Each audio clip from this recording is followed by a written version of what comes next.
Break के बाद एक बार फिर आपका बहुत स्वागत है। नमस्कार, मैं सोनाली और आप देख रहे हैं केकेडी न्यूज। रुक करते हैं इस वक्त की सबसे बड़ी खबर पर। लखनऊ से ये बड़ी खबर सामने आ रही है, जहां अकबर नगर में कुकराल नदी के किनारे अवैध कब्जे के ध्वस्तीकरण की कार्रवाई शुरू कर दी गई है। पुलिस और स्थानीय लोगों में झड़प देखने को मिली है। वहीं मंगल झा बीजेपी के महानगर मंत्री ने लोगों के साथ विरोध प्रदर्शन किया है। पुलिस ने हल्का बल प्रयोग करके लोगों को तितर बितर भी किया। इसके साथ ही रूट डाइवर्ट भी किया गया है। इस मामले को लेकर के ये बड़ी कार्रवाई बंधा रोड, फैजाबाद रोड, महानगर रोड पर लंबा जाम लगा हुआ है। इसको लेकर के इस मामले पर और अधिक जानकारी देने के लिए हमारे साथ हमारे संवाददाता दिनेश जुड़ रहे हैं।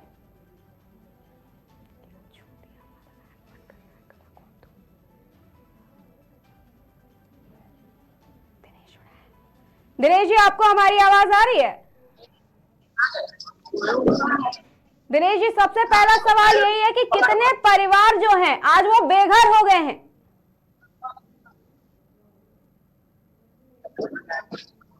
जी सोनाली जी, हम आपको बता दें कि जिस प्रकार से यहाँ पर ये ध्वस्तीकरण का आदेश हुआ था और 2 बजे यहाँ पर आदेश आना था, लेकिन उसके पहले यहाँ पर जो तोड़फोड़ की शुरुआत है वो यहाँ पर देखा जा सकता है कि तोड़फोड़ की शुरुआत यहाँ पर जो नगर निगम का दस्ता है उनके द्वारा यहाँ पर तोड़फोड़ शुरू कर दी गई है। और यहाँ पे भारी मात्रा में पुलिस बल और जो यहाँ के निवासी थे वो यहीं पे सब जो है इनका सब यहाँ पे जमावाड़ा लगा हुआ है। आप साफ तौर पर तस्वीरों में देख सकते हैं ये नगर निगम और जो नगर निगम का दस्ता है वो यहाँ पर तोड़फोड़ शुरू कर चुका है। और जबकि 2 बजे कोर्ट का आदेश आना था, लेकिन उसके पहले यहाँ पे जो शुरुआत कर दी गई है और यहाँ पर अब अधिकारी और पीएससी के काफी तमाम जवान यहाँ पर मौजूद हैं और यहाँ पर जो क्षेत्रीय निवासी उनका यहाँ पर जमावाड़ा भी लगा हुआ है। तमाम लोग दिखाई दे रहे दिनेश जी आपके पीछे। पिछली बार भी दिसंबर में जब कार्रवाई की गई थी तब भी ऐसा ही हुआ था कि कोर्ट की अभी निर्देश आने बाकी थे, लेकिन उससे पहले ही बुलडोजर की कार्रवाई शुरू हो गई थी। लोगों का क्या कहना है इस मामले पर? लोगों से यहाँ के जो निवासी हैं अभी हम इनसे बात करेंगे कि आखिर इस पर इनका क्या कहना है कि आखिर आज इतने परिवार यहाँ से बेघर हो जाएंगे और इनके लिए प्रशासन ने कोई व्यवस्था उचित भी अभी नहीं करवाई, क्योंकि बेघर करने से पहले यहाँ पर उचित व्यवस्था भी इन लोगों की करवानी चाहिए थी। कहीं ना कहीं आप लोग यहीं के निवासी हैं, ये बताइए कि आज आप लोगों का आशियाना ये उजड़ जाएगा, है ना?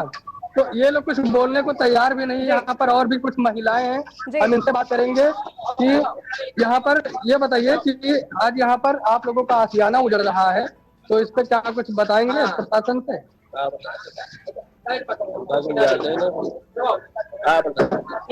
नहीं तो अब कहाँ जाएंगे? अब कहाँ जाएंगे? प्रशासन ने कोई इसकी व्यवस्था की? आप कोई व्यवस्था नहीं, कहीं व्यवस्था नहीं किया। कहाँ जाए कहाँ न जाए उसका कोई भरोसा नहीं है, कहाँ ले जाए न जाए। ये छोटे छोटे काफी बच्चे हैं, इनको कहाँ लेके जाओगे? आपके बेघर हो गए?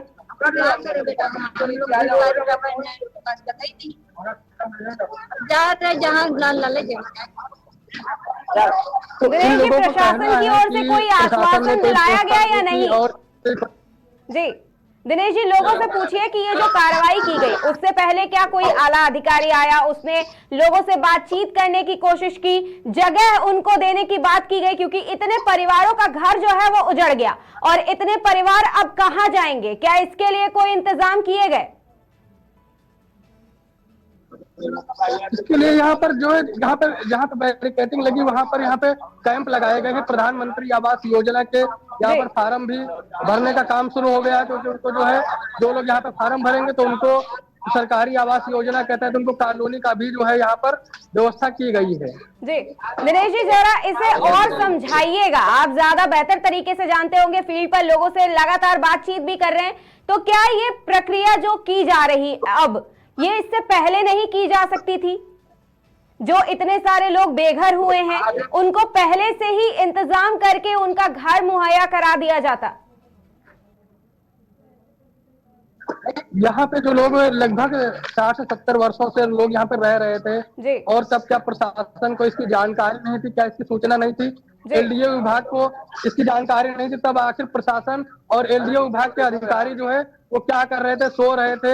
आखिर इसमें जो कुछ एलडीए के अधिकारी भी इसमें दोषी भी हो सकते हैं, क्योंकि जो ये अचानक ये सब काम शुरू हुआ, कोर्ट का फैसला आया था, फिर उस पर फिर उस जो है उस पर स्टे लगा दिया गया था, कुछ दिन के लिए उसमें समय भी मिला था, लेकिन उसके बावजूद भी आज फिर से ये यहाँ पर जो है ये कार्रवाई शुरू कर दी गई है।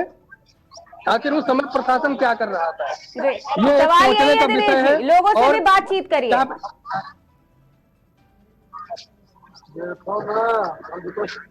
दिनेश जी, वहाँ के लोगों का कहना है, आखिरी बार भी हम वहाँ पर मौजूद थे, लाइव मौजूद थे, जो भी कार्रवाई की गई वहां पर हम लोगों ने लोगों से भी बातचीत की थी। उनका कहना है कि उन्होंने बिजली का बिल भी भरा है, पानी का बिल भी वो देते थे, इससे पहले वो जितनी भी सरकारी चीजें होती है वो सारे काम वो किया करते थे। तो क्या इससे पहले प्रशासन सो रहा था, या लोगों को जब नोटिस दिया गया तो उन्होंने ये नहीं सोचा कि इस तरह की कार्रवाई भी की जा सकती है? दिनेश जी, लोगों से बातचीत करने की कोशिश करिए कि इस बीच, इस दौरान क्या कुछ हुआ।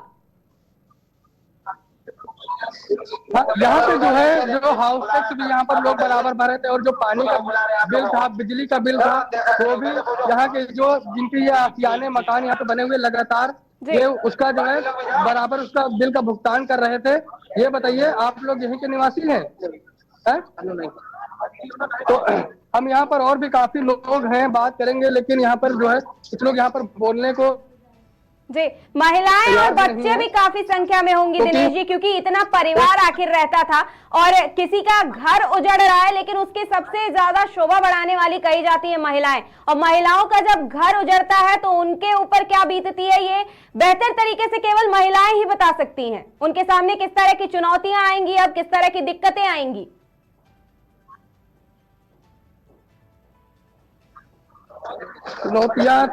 चुनौतियों को लेकर यहाँ पर ऐसे ऐसे परिवार हैं, क्योंकि तमाम छोटे छोटे बच्चे हैं, तो उनको आखिर अब ये परिवार जो उजड़ जाएंगे, वो आखिर अपने छोटे बच्चे लेके कहाँ जाएंगे। उनके लिए प्रशासन ने यहाँ पर कोई उचित व्यवस्था भी नहीं की, जिसके कारण आज ये कुछ अधिकारियों की लापरवाही से ही कहीं ना कहीं पर ये खामियाजा आज जो गरीब लोग यहाँ पे रहते थे इनको भुगतना पड़ रहा है। यहाँ पे कुछ महिलाएं, इनसे बात करेंगे। ये बताइए कि आज यहाँ पे जो कार्रवाई चल रही है, आशियाना उजड़ जाएगा, कहाँ जाएंगे आप लोग? हम लोगों को ठिकाना तो नहीं है, तो हम कहाँ जाएंगे भाई? और बढ़िया सामान निकाला जा रहा है, तोड़ा जा रहा, बच्चे पढ़ लिख रहे हैं, मुंह की खर्चा हो रही है, तो बंद होकर काम करते खाते वो भी नहीं हो जाएगा, काम बंद हो जाएगा। क्या इसके पहले कभी अधिकारियों ने आप लोगों को सूचना दी थी? सूचना दी ना है, कई बार सबको चले गारंटी बनना है, कहाँ जाए? तो भाई नहीं रह वहीं पर रहते हैं, तो खाएंगे तो करेंगे, अब किराए पर लेंगे तो कैसे काम चलेगा? पेट पर खाना नहीं खा पाएंगे। तो कब से आप लोग यहाँ पे रह रहे हैं? बहुत साल से रह रहे हैं, हमारे अब्बा ही चल गए हैं, हमारे बच्चे बड़े बड़े हो गए हैं, अगले साल से रह रहे हैं, और ये 25 साल से नहीं रह रहे। शादी कोई तो यही है, और मकान सब यही है, और बच्चे भी हैं, पढ़ रहे बच्चे बड़े बड़े। तो प्रशासन ने कोई व्यवस्था की? अब आप लोग को यहाँ से जो हटा दिया जाएगा, कहाँ पे जाएगा? तो महीने की पर्ची हम लोग कल पढ़े कर रहे हैं, अब इधर वाले का पर्ची मिल रही है, 5,000 तो वहाँ पे पकड़ ना तो खराब ना जो खरीद ना लेते हैं। दिनेश जी, परिवारों के साथ साथ महिलाएं, बच्चियां और बच्चे भी बेघर हो रहे हैं। और अगर हम सरकार की बात करें जी दिनेश जी, अगर हम सरकार की बात करें, जैसे कि अभी बताया उन्होंने, महिला ने बताया कि बच्चियां भी उनके साथ है जो पढ़ लिख रहे हैं। मोदी सरकार लगातार बेटी बचाओ बेटी पढ़ाओ की बातें करती है, अब कहां गई वो सरकार? अब लोग क्या सोचते हैं इस बारे में? क्या वाकई में सरकार उनके लिए काम कर रही है? एक तरफ सरकार बेटी बचाओ बेटी पढ़ाओ अभियान चला रही है, और शिक्षा के विषय में जो शिक्षा के क्षेत्र में उत्तर प्रदेश सरकार जहां तक एक अच्छी व्यवस्था बना के रखे, लेकिन उसके बावजूद भी यहाँ पर जो छोटे बच्चे हैं इनकी पढ़ाई नहीं हो पा रही है। जिस तरीके से आप देख लीजिए कि यहाँ पर छोटे जो बच्चे हैं इनकी पढ़ाई नहीं हो पा रही है, स्कूल नहीं जा पा रहे हैं। आपके पास और भी लोग मौजूद हैं दिनेश जी, उनसे बात करिए, पूछिए कि किस तरह की अब समस्याएं उनके सामने आएंगी। जिस तरह से उनका घर छिन गया है, उनसे उनके बच्चों का पढ़ाई लिखाई अब सब बाधित होगा, इसको लेकर के रहने खाने हर चीज की समस्याएं आएंगी। किन किन समस्याओं से किस तरह से वो निपटेंगे? यहाँ पर हम इनसे भी बात करेंगे कि अब आखिर जो है ये बताइए कि अब आप लोगों को यहाँ से जो है हटा दिया जाएगा, आपका आशियाना उजड़ जाएगा, अब क्या क्या परेशानी आएंगे और कैसे उससे उससे निपटेंगे आप लोग? क्या बताया जाए भैया, अब यही परेशानी दिक्कतें हैं हमारी लोगन के, इतने साल से यहाँ रह रहे हैं और कोई सुविधा भी नहीं। वो फार्म भी भरा गया है फ्री वाला, वो भी नहीं मिल रहा। पैसा वाले तो पैसा वाले हम क्या करेंगे? आदमी हमारा अकेला कमाने वाला है, बच्चे जाएंगे कि 5,000 रुपया महीना वहाँ भरेंगे। इतनी तो हमारी आमदनी भी नहीं है। नहीं तो प्रधानमंत्री आवास योजना के तहत तो फ्री में मकान दिया जाता है।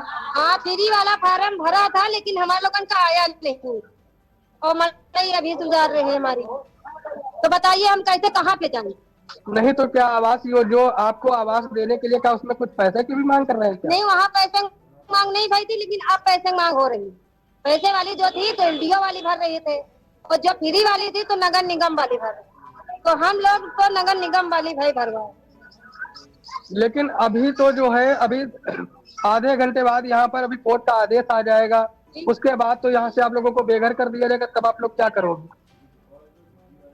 अब क्या करेंगे? जहाँ भाई साहब ले जाएंगे वहाँ जाएंगे। कहाँ जाएंगे भाई? भाई हमारे छोटे छोटे बच्चे तो हम कहाँ लेके जाएंगे? तो आप देख सकते हैं कि किस तरीके से ये लोग परेशान हैं, क्योंकि उनको आवास योजना के तहत यहाँ पर इनको मकान भी नहीं।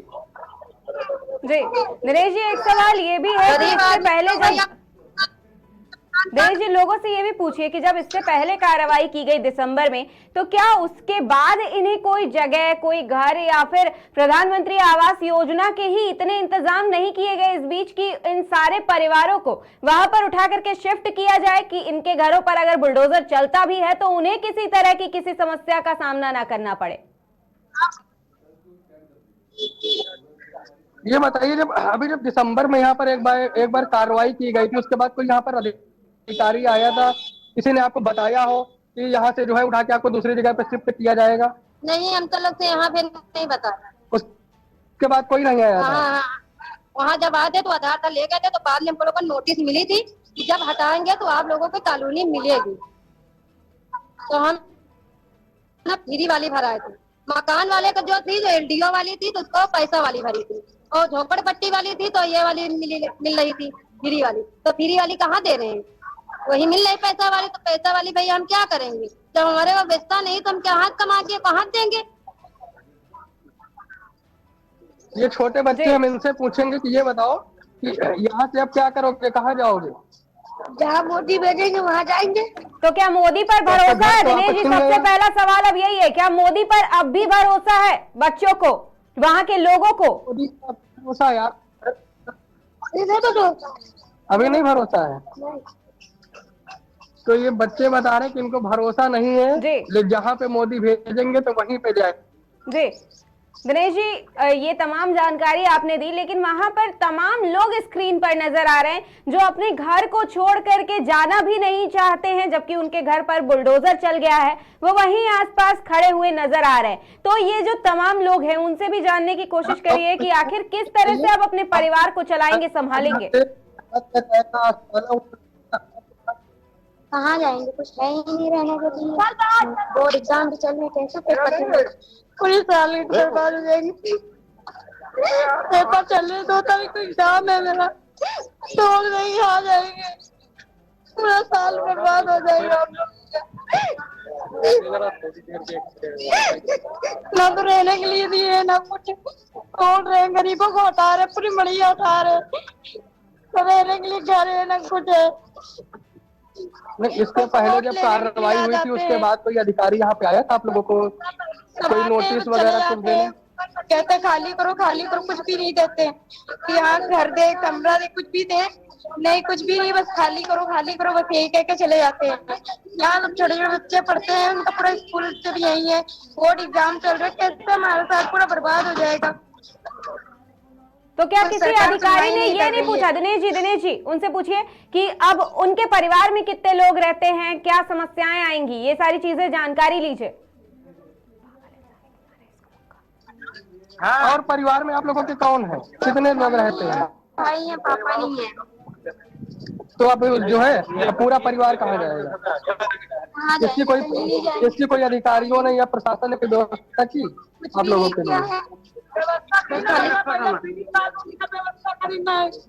ये झोपड़पट्टी वालों को फ्री देंगे, आप उनको 5,000 रुपया दें, तब वो 10 साल किस्त जमा करें, तब हम लोग चाहिए से जाए। तो 10 साल अगर तुम ही लोगों को देना, तुम कहीं एक झोपड़पट्टी का इंतजाम बनाएंगे, आप ही लोगों को 10 साल हमको देना है, ये पहले बताइए। पहले तो कहीं फ्री अब उसको 5,000 रुपया यन दो तो 5,000 वन दो, 10,000 रुपया दे, तब हम जाकर कितनी दूर पे जाए। ये तो खोल थोड़ी होता है, ये तो अचानक ऐसे नीचे वाले को तो जो है मिलेगा, पैसे वाले को मिलेगा। दिनेश जी एक सवाल ये भी है दिनेश जी, तो सबको दिनेश जी तमाम परिवार वहां निवास करते हैं और अभी लोकसभा चुनाव भी होने वाले हैं, तो क्या ये परिवार दोबारा से भरोसा दिखाएगा? अभी ये बताइए कि अब तो चुनाव होने वाले हैं, लोकसभा का चुनाव आने वाला है, तो क्या अभी जो है आप लोगों को मोदी पर भरोसा है या उत्तर प्रदेश सरकार पर भरोसा है? अब भैया कोई सरकार के ऊपर नहीं भरोसा, कोई सरकार के ऊपर भरोसा ही नहीं रह गया कि कोई सरकार हेल्प करेगा। और बताइए अब कोई सरकार के ऊपर नहीं, जो भरोसा था उड़ गया। मोदी आए तो काम कर ली, नक्के दिन आते नहीं तो मोदी कुछ कर ली। मोदी गरीबों को भगा के रख रहे हैं और कर रहे हैं। नहीं, मोदी जी जो है गरीबों को राशन दिलवा रहे हैं, बटवा रहे हैं, क्या बटवा, और उसके बाद सबको सरकारी आवाज भी दे रहे हैं। 5 किलो राशन मिल रहा है, इतनी फैमिली में क्या 1 महीना चल जाएगा? गरीब आदमी 1 महीना चल जाएगा, उसमें कंट्रोल में जा तो कभी रहता है राशन, ज्यादा कभी नहीं रहता है। अब तो राशन में ये हो गया कि जो है मिलना मुश्किल है, अब राशन में नहीं। जब किसी का अंगूठा ही नहीं आएगा तो राशन क्या मिलेगा? गरीब आदमी को क्या मिलेगा? कुछ नहीं। गरीब आदमी को कोई ठिकाना नहीं, मोदी अपना ठिकाना बनाएगा और जो है उनके कार्यकर्ता हुए उनका ठिकाना है। हम लोगों को कोई ठिकाना नहीं है, हम लोग ठिकाने वाले बेघर से हो गए, अब कोई हम लोगों का भरोसा ही हो गया। बोर्ड की परीक्षा भी आने वाली है और यहाँ पर जो है कितने यहाँ पे ऐसे छात्र हैं, छोटे बच्चे हैं जो लगातार पढ़ाई लिखाई भी कर रहे थे और इनकी जो परीक्षा है वो भी बर्बाद हो जाएगी। इसमें इसको लेकर सरकार को कहीं ना कहीं से इस चीज पर ध्यान देना, इस विषय पर ध्यान देना चाहिए था। उच्च अधिकारियों को इसकी व्यवस्था करनी चाहिए थी। जी, ये तमाम जानकारी देने के लिए आपको बहुत बहुत धन्यवाद दिनेश जी, हमसे जुड़े रहिए। तो अभी आपने सुना कि किस तरह से कार्रवाई की जा रही है। इससे पहले दिसंबर में एक बार कार्रवाई की जा चुकी है बुलडोजर की, लेकिन उसके बाद दोबारा से अकबरनगर में कुकरेल नदी के किनारे ये अवैध कब्जे पर ध्वस्तीकरण की कार्रवाई की जा रही है, बुलडोजर की कार्रवाई की जा रही है। हालांकि अभी 2 बजे कोर्ट के नतीजे आने बाकी हैं, लेकिन उससे पहले ही बुलडोजर की कार्रवाई होना शुरू हो गई, लेकिन उससे इतने सारे परिवार उजड़ गए, उनके लिए कोई इंतजाम नहीं किए गए। लोगों का लगातार यही कहना है कि सरकार पर उन्होंने भरोसा दिखाया था, सरकार को 2 बार वो लेकर के आए सत्ता में, लेकिन उससे उनका कोई भला नहीं हुआ। 5 किलो राशन देने से भी उनके परिवार का कोई भला नहीं होता है। क्या सरकार अब उनके लिए रहने का, खाने का और उनके बच्चों के पढ़ाई लिखाई का इंतजाम करेगी? लोगों की मांग है कि सरकार उनकी मांगे सुने, उनके घर से उन्हें बेघर ना करे, लेकिन बुलडोजर की कार्रवाई शुरू हो गई है। 2 बजे अभी कोर्ट का फैसला आना बाकी है, अभी ये देखना बाकी है कि इसमें आगे और क्या कुछ होता है। फिलहाल के लिए नमस्कार, देखते रहिए केकेडी न्यूज।